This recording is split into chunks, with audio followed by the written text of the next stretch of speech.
আপনারা কি জানেন ভারতবর্ষে 11 কোটি মানুষ ডায়াবেটিসের রোগে ভুগছে এবং এদের মধ্যে 45% মানুষ জানেনই না যে তাদের ডায়াবেটিস আছে।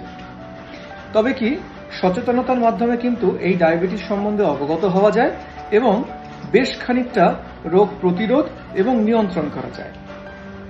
নিয়মিত ফাস্টিং সুগার পরীক্ষা করুন আর HbA1c অর্থাৎ গ্লাইকোসাইলেটেড হিমোগ্লোবিন পরীক্ষার মাধ্যমে কিন্তু আপনার ন্যূনতম ডায়াবেটিসের শরীরে চান্সেস থাকলে আপনি জানতে পারবেন।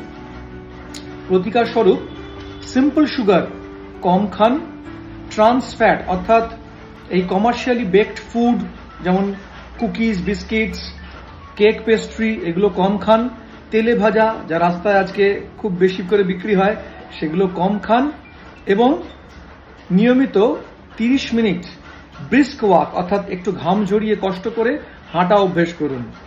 আর একজন চিকিৎসকের পরামর্শ নিয়ে তার লাইন অফ ট্রিটমেন্ট ঠিক করুন। হোমিওপ্যাথিতে সিজিজিয়াম জাম্বোলিনাম এবং সেফালান্ডা ইন্ডিকা এই ওষুধ দুটো কিন্তু ডায়াবেটিসের উপর খুব ভালো কাজ করে। তবে হ্যাঁ, অভিজ্ঞ এবং পাশ করা ডাক্তারের পরামর্শ নিয়েই ওষুধ খাবেন, নইলে কিন্তু বিপদের সম্ভাবনা বাড়বে বই কমবে না। এরকম সুন্দর সুন্দর টিপস এবং এফেক্টিভ আইডিয়া পাওয়ার জন্য আমার চ্যানেলটিকে সাবস্ক্রাইব করুন, বেল আইকনে ক্লিক করে রাখুন এবং বন্ধু বান্ধবের সঙ্গে শেয়ার করুন। নমস্কার।